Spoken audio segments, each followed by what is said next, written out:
Hey, what's going on, everybody? Josh and Ray here, debuting Neek the Podcast's latest show, Neek Game Break, where I will be joined by one of our lovely three other hosts once, maybe twice a month, to talk about the latest AAA game that's out and maybe have a little bit of indie moments here and there since our last episode.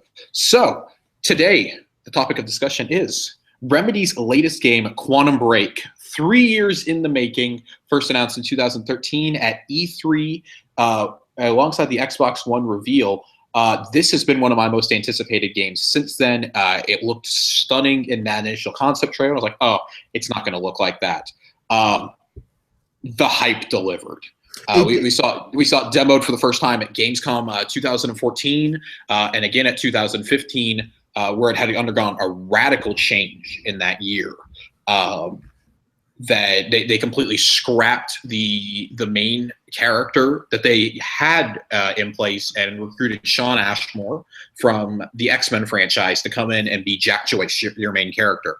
So before we start getting into the storyline, the gameplay, just how undeniably gorgeous and ambitious this game is, Ray, what are your initial impressions of it?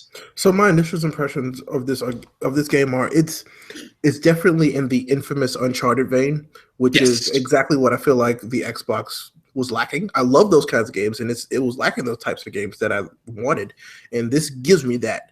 And it also gives me it better than Sony did this past year so far with Infamous. So I'm way okay with that.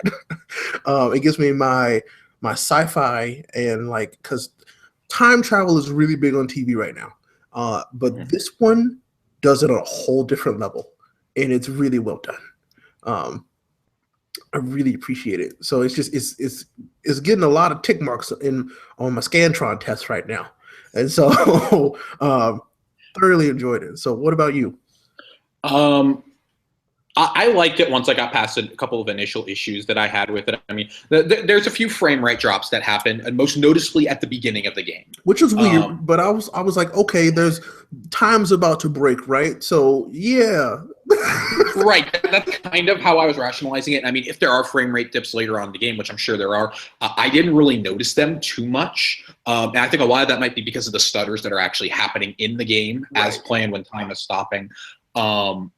There are some issues. You know, the game does crash. It crashed on me one time during a cutscene, which was really aggravating. Interesting. But it happened one time. The game, though, I mentioned earlier, it's ambitious. If you don't know the history of Quantum Break, when this was introduced as part of the Xbox One's, all-in-one philosophy, because it was going to be the first game that combined a video game with a TV show, that the TV show was directly impacted by your choices in the game and vice versa. I'm really sad we got as little of the show as we did in this. It basically equivocates out to a mini movie. The way Sam Lake from Remedy is described is that the game is about the heroes, the show is about the villains. I don't know. So had you told me 3 years ago that, Ray, you're really going to like the way this actually works, it's a TV show in a video game, and they're literally the same thing, I would have told you were dumb, and that's stupid. When I first heard this concept, we're going to get into the actual game here. This can kind of be our transition into it. When I first saw this game announced, and I heard Sam Lake and the other guys from Remedy and the executives from Microsoft start talking about it, I was instantly on board. I knew how ambitious it was. I fully recognized it could be terrible. But I really, really, really enjoyed how Alan Wake turned out. I love the Max Payne games. Remedy is one of my favorite studios out there. And with this game, they kind of did, I don't want to say it's impossible, they did the very improbable and successfully blended these two to the point where I forgot what happened in the game and what happened in the show because they so seamlessly blend together. Right. And this just offers us a little glimpse at what could have been if, I guess, more people had believed in Microsoft's all-in-one vision. This is a game that was supposed to come out 2 years ago. This was supposed to come out in 2014, and it got delayed by a year and a half. It was well worth the wait, though, I think. So let's go ahead and dive on into it. getting into this now, we're going to discuss the storyline. So if you have not finished the game, be aware there's going to be a little bit of spoilers. Even if you haven't played the game, we're not going to tell you anything that isn't already common knowledge. We're going to go up through the end of episode 1 of the TV series, which occurs after Act 1. There's 5 acts in the game. We're going to talk about the first 15-20% of the game, and that's it. Nothing really major happens. We're going to set up the universe for you, things like that. So our protagonist, Jack Joyce, Sean Ashmore, is invited to the university in his old hometown where his best friend, Paul, is getting ready to conduct an experiment and wants him to see it. There's a lot of protests happening. Paul's the head of the Monarch Corporation. And we learned that he had a falling out with Jack's brother, Will. This kind of sets up the core conflict for the game, the difference in philosophy between these 3 individuals, because they all have different philosophies. It's at the very end of episode 1 of Act 1 that we're introduced to Will Joyce, and we see just how drastic he's going to take things to try and change what he thinks is an inescapable future. Right. As well as Paul Serene, who, when we meet him, he doesn't seem crazy. He doesn't seem very villainous. Even though we knew from the marketing materials he was the bad guy, he doesn't seem villainous at the beginning. He doesn't seem very villainous, but he does seem very hasty. Right. He's very cocky. And, we'll allow how he kind of becomes unhinged to be discovered by you through the game. It takes a while to understand. It really takes the full scope of the game to understand what happens in the opening moments of it, which I think is it's a fantastic way to frame the game, really. Yeah. Ray, what are you've played up through the end of Act 2, correct? I'm just about at the end of Act 2. What do you feel at this point? I gotta say, you've met the main characters. You've met the main players in this story. You've met probably the 6 or 7 main ones. What is your impression so far of how they're doing the game? But then how a couple of choices, they really build it that choices in the game would affect the show. Right. There really aren't many. They're what we call quantum ripples. There's 8 collectibles throughout the game that'll affect the episodes. There's little things. They're not big. But your choices in the show impact everything drastically.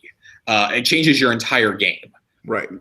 What are you thinking when it comes to the characters and the story? Do you think it's effective? Do you think they frame the narrative good, or is it just kind of jumbled? Okay, so regarding the choices immediately, they actually present you with decent choices. I mean, it's not like there isn't a gray area. You are literally, are they going to do this terrible thing? Because you're making the choices as the villain, essentially. Are you going to do this terrible thing, or are you going to do this not terrible thing? But I was seeing it as what's going to affect my time with the game is what it was. It's like, okay, so is this going to make it harder for me in some instances of the game because now I don't have this as Jack Joyce, or is it going to make it harder for me as Jack Joyce now because there's more of an opposition against me? It did something that I always wanted Infamous to do, and it was to actually make the choices that I made matter throughout the game rather than just at that moment. Right. Definitely the incursion points. We'll go ahead and call them. They call them junctions. I call them incursions. Whatever. I'm playing too much Division. Thing, right? They let you see what's going to happen, which I really appreciate. A brief little description, and it's essentially what's going to happen in the next act if you choose this. Right. And I guess it's worth noting that you should go back and do different choices. Like, just go back and rewatch the episodes when you finish the game, because you're going to get a completely different story. But I found myself at the beginning, at the first junction, making the choice, like, I want to do this because it's going to affect my game in this way, and I can already see that. I think this is going to be more helpful. Whereas when it got to the 3rd and 4th junction points, I was like, oh my God, I don't want to make either of these decisions because I care so much about all these characters now. I don't want anyone to die. So a question for you. Yes. Making a certain choice at the beginning of the game, do you miss out on an entire character? So spoilers, yes. Oh, wow. Okay, so I kind of figured, but I was like, I wonder if they're going to cop it out. You will get one of 2 characters, depending on what choice you make. You'll get an ally either way. you'll either get a girl that you meet at the very beginning of the game, Amy Ferrero, who's one of the protesters against Monarch. If you choose the PR strategy, Jack Joyce will free her and this and that. She'll join up with you, and she won't really be a sidekick, but she'll give you intel, and she'll be in a lot of the cutscenes and stuff throughout the rest of the game. If you go with the other one, which I'm doing my second playthrough right now on hard difficulty, you meet up with a different character called Nick, who bears a very striking resemblance to how Jack Joyce originally looked in the game from the E3 2013 trailer, who has been described as, by people I know who played the game, they say he's very comedic. He's a lot more lighthearted. He's funnier. So I mean, your game is going to be affected by that. I mean, your collectibles will be affected. If you choose one track at the very beginning, all the radio broadcasts will be changed in the whole game, depending on which track you pick. So things like that, I think it was really cool how they made the entire universe really come alive. And it made me feel like my choices actually had consequence. I wish more games would do that. I'm not saying you need to have a live action TV component, but make my choices in these linear games feel like there's consequences. If they did an Uncharted game, Uncharted is already phenomenal. If they put some of these things into Uncharted, they implemented some of these choices, like they gave optional things, like, oh my God. Which I think they have. We have a contender for one of the best games of all time coming out soon, but that's beyond the point in a different game breakup. Oh my God. So moving along, we kind of established they established time travel as a very feasible thing in this game. Like it's not even like a question. It's like this is something that you can do. It happens. They try to root it as best as they can within actual science. Like people from the CERN superconductor consulted on the science of this game. Oh my God. Remedy took it really seriously, which is good, and you can tell if there's an optional presentation at the beginning of the game that like explains the actual science of it. Well, at least a little bit of it, which I thought was really cool. Pay attention to that. Pick up every collectible. Read everything. Everything, because you'll understand so much. Every collectible adds to this game. None of it is garbage. Like you actually need this to understand it. And you learn a lot about the characters. And okay, I'm gonna tell you one thing, and this isn't a spoiler because you'll know it immediately. Charlie is an asshole, and I hate him. So you'll develop insane hatred for some characters, and other characters you'll start hating, but you'll start feeling sympathetic for. I could see that throughout the course of the game, and it's going to surprise anybody who's listening. If you haven't played it, it's going to really surprise you who you end up sympathizing with and who you end up kind of detesting in this game. Nobody is a saint or a hero in this game. Not even Jack Joyce himself. There's some very morally ambiguous choices that are being made. You're trying to consider the ethics of what's happening because Jack Joyce can't even believe it. You very much believe like you're in his shoes. So I guess moving onward, Ray, how gorgeous is this game? This is a very pretty game. It's not pretty in the vein of everything is shiny and gorgeous like Rise, Son of Rome, but this is a gorgeous, like texturally, and like the character designs are really well done. Everybody looks like a human.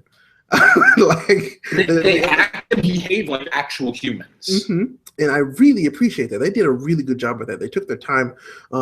Like these people look like the actual people that play these characters in the TV show. I mean, they all look alike. I mean, the sound design is also another thing that, I really have to give major props to Remedy for. Yes. If you start walking away even like 10 steps from somebody, their voice will fade out. And you have to go back to that conversation to hear what's going on to get a plot point. Yep. It's a very cinematic feeling game. It's one of the most cinematic games I think I've played, not just in recent memory, maybe ever. Like I said, I said earlier, the lines got blurred for me between what happened in the TV show and what happened in the game. These people look so similar to their actual actors that you forget what they looked like in the show or what they looked like in the game. There's a point in the first episode where Paul is standing in a window, and I'm like, is that in-game Paul or is that real Paul? I can't really tell. Like I legitimately could not tell for a second. And then I was like, oh, that's the real guy, right? And it was, and I was like, that's ridiculous. Okay, like it was that well done. Is they are bridging that gap between, oh, I'm not playing the cutscene anymore. Like, well, the cutscene's over. Like they're bridging that gap so hard now, and it's great. This really, I think, is going to be the first giant step we take into that world of merging live action and CG very seamlessly. Quantum Break is big for that reason alone. So that's a lot of what we really enjoy about this game. There are a few negatives, though. Yes, the most overwhelming negative, I think, I'm pretty sure that Ray shares this one with me, the controls. The controls are mega butts. They're super butts. God. Not all of the controls are bad. I mean, the shooting is handled pretty if you've ever played a third-person shooter, the controls are pretty decent. The shooting mechanics, the shooting mechanics aren't too bad.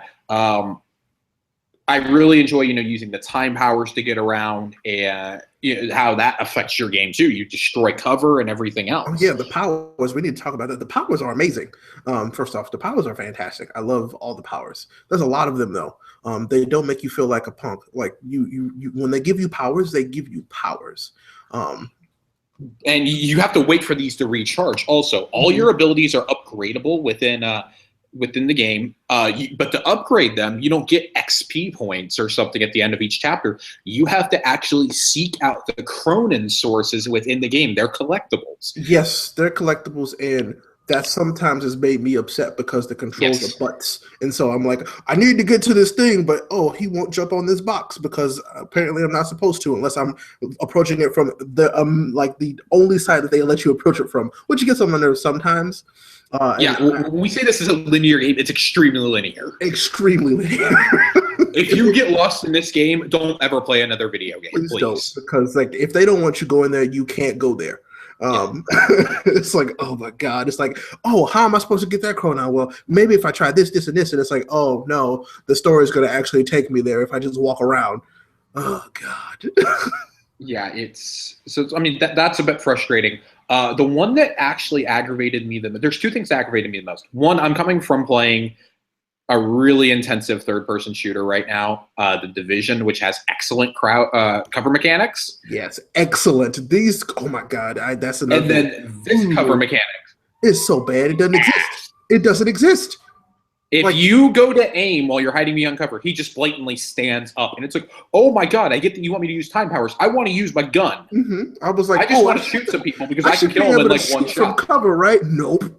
Right. Like, this would be the logical thing. Nope. And then the other major one involves the fact that multiple powers get binded to one button. You get multiple powers binded to each your left and right bumpers as well as Y.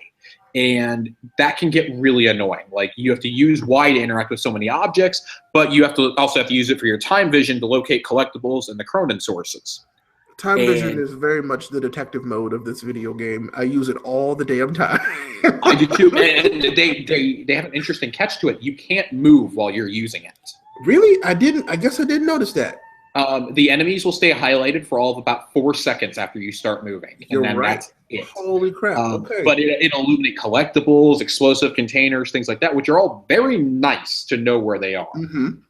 And you can start plotting on how you're going to get there because you'll spend 20 minutes trying to get one freaking piece of paper or one Cronin source. Yes, and then you'll play the game and it'll be like, oh, they wanted me to find this here anyway. The absolute major complaint, though, with these controls is time dash.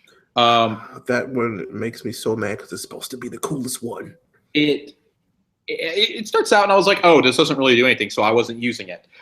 You get another power later on that binds to it, so you understand why it's not that cool at the beginning. But Josh, you're my favorite one though. Like, I use it all the time. I don't. I do not. I did not use that until I was forced to by the game. Nope. And when I went to go use it, I kept dying in scripted sequences because I would press the button down and he wouldn't dash, or he wouldn't dash long enough. He would, I'd like jam the button down and he wouldn't do it. I found out if I pressed it for a quarter of a second, he would dash. Yep, you have to tap it. It's a tap.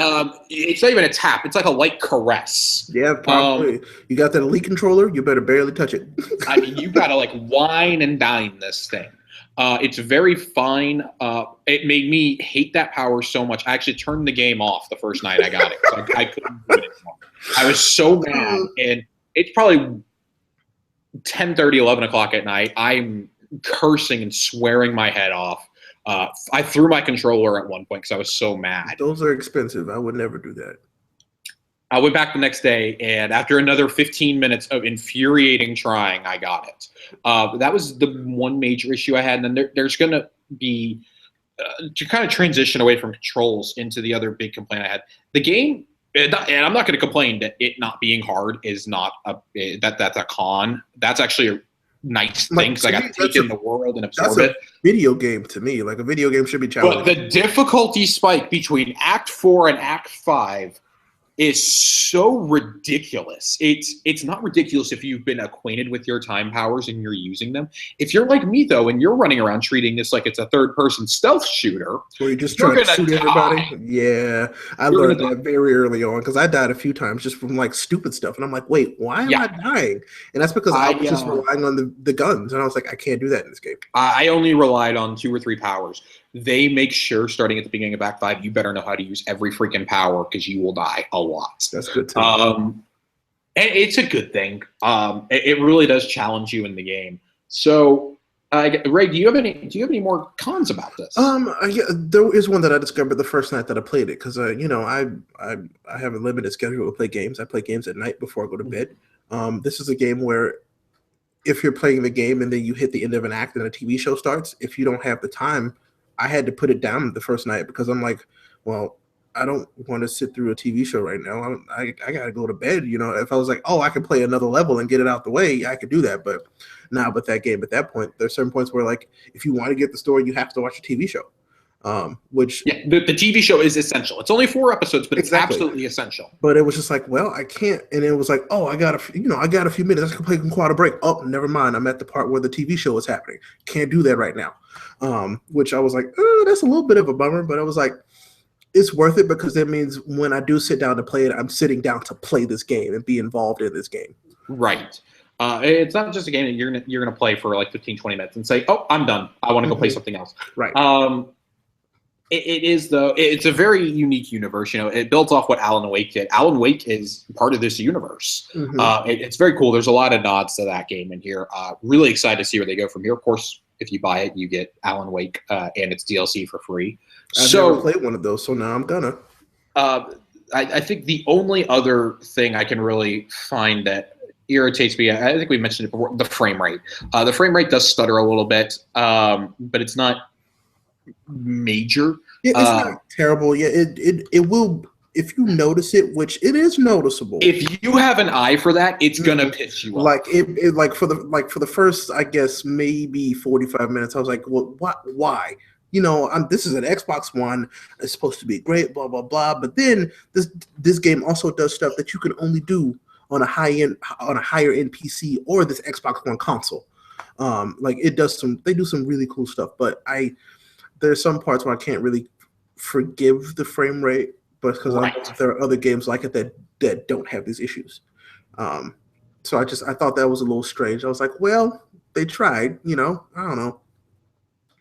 So, Ray, spinning out of this, coming to the conclusion of the first episode of Game Break, do you recommend this game? Is it worth the $60? Would you recommend people go invest in it now? Or do they wait for it to go on sale? Does this game need more content? For reference, I beat the game completely in about 10 and a half, 11 hours combined. I took my sweet time going through, got every collectible, watched every episode. 11 hours was my completion time, I think. See, so you hit it on the head for me right there. This game is different from any other game because in order for you to stay relevant with the conversation, you also have to have watched the TV show that's literally the game. And it does count towards your completion time. It adds a whole different layer of the video game that's like conversation for media's sake. So like if you like to talk about the stuff with your friends like we do, like it's something that you're going to want to have played because then you have that experience.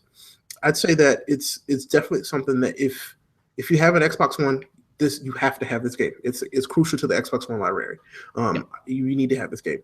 If you don't have an Xbox One, I wouldn't say that it's one that you should go and buy an Xbox One for. But there are a lot of other games that you can currently get on Xbox One that, in addition to this, make for a great time if you don't have an Xbox One. Because at this point, you have Tomb Raider, you have Halo, you have this. Sunset Overdrive. You have Sunset Overdrive, which I bought my Xbox for. I bought my Xbox for Sunset Overdrive and was worth every minute of it. And you get the Forza Horizon 2. Yeah, Forza Horizon. Like, it's worth it. It's a great addition to the library, but it's a singular addition. I wouldn't say that, but definitely play this game. For sure. That's definitely my feeling. I don't think this is going to be the game that's going to magically convince people to go buy an Xbox. It's not a Last of Us. Mm-hmm. For me, though, I mean, I found myself getting very attached to this world, to these characters. I didn't at first. I was like, really? Like, when I got through the first act or two, after Act 2, when you reach the junction at Act 2, that's really when it kicks into high gear. You start questioning the choices you're making in the game that are affecting the show and the game. You start caring about these characters. You care about their fates. You care about their stories. Like I said it earlier, I would watch an entire season of this show if it was on Netflix. Funny enough, the only reason why I care about these characters so much is because of the TV show. Yeah, I care about them more because of the show, actually. The game fleshes out, Jack and Will Joyce. It fleshes out Paul Serene a little bit. It fleshes out your ally, Beth Wilder. It fleshes out a couple of other people. But the show is where we get, really, I said it was the villains. You get the ones that are antagonists and also the ones that are kind of that morally gray area. Freaking Charlie. 4 specific characters, or 5 really. Martin Hatch, Paul Serene, Charlie, Liam Burke, and then Fiona Miller.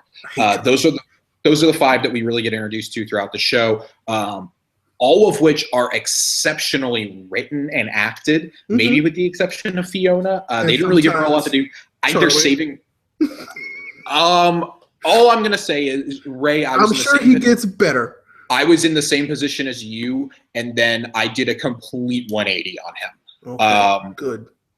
It's all about the choices you make. It will impact how you care about some of these characters. I found that there's a personal story that Liam Burke starts going through, and I didn't expect when I encountered this guy in the game to be someone I would ever be sympathetic for. But I find myself sympathizing for this character now. I care about his storyline, about his plot line. Lance Riddick shows up as Martin Hatch, and always an intriguing presence. Fringe, Lost, all these other shows.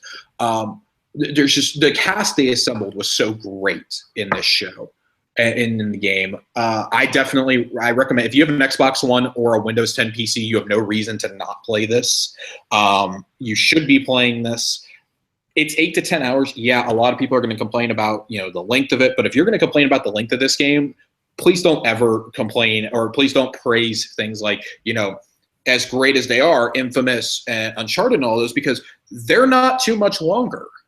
This is a good length for a video game from what I've seen. Like, this is a good, solid length for a video game. Yeah, this is what a single-player game should be.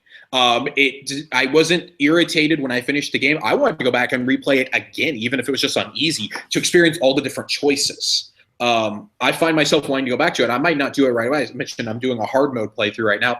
That's probably going to go by the wayside in the next couple of days. I want to take my time and then come back to this game. But you feel almost invincible once you master these time skills. Which is what I'm hoping for, because you feel like God. I feel like Quicksilver in Days of Future Past. Like, if you give me superpowers, make sure I feel like a person with superpowers, and this game does that.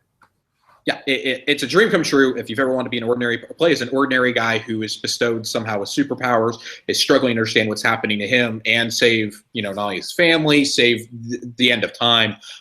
There's a lot of room for a sequel. I really, really, really hope Remedy does a sequel, regardless of how well this game sells. A lot of people are like, oh, it needs to sell 5 or 6 million copies. No, it doesn't. Like, Microsoft will greenlight a sequel if it does 1 million. Please, for the love of God, go buy this game. Please play it. I want to see a sequel.